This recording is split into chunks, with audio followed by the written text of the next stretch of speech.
হাদিসে কুদসির মধ্যে আছে, মান লাম ইয়ারদা বিকাদাই ফালিয়াতলুব রাব্বান সিওয়াই।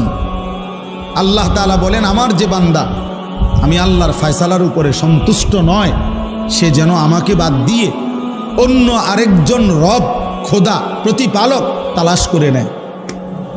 তারে বলে দাও, তুমি আরেকজন রব তালাশ করো, তুমি আরেকজন মালিক তালাশ করো। সেটা কি আছে কেউ? তো কাজেই যেটুকু হয়েছে আলহামদুলিল্লাহ, এখনো যেটুকু সম্ভব আলহামদুলিল্লাহ। কি বলেন? তো বলতেছিলাম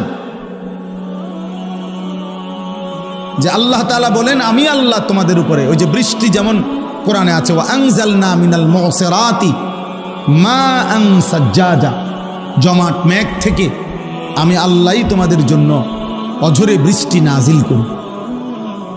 আল্লাহ বলেন, আমি বৃষ্টি নাজিল করেছি, যে আল্লাহ নাজিল করছে।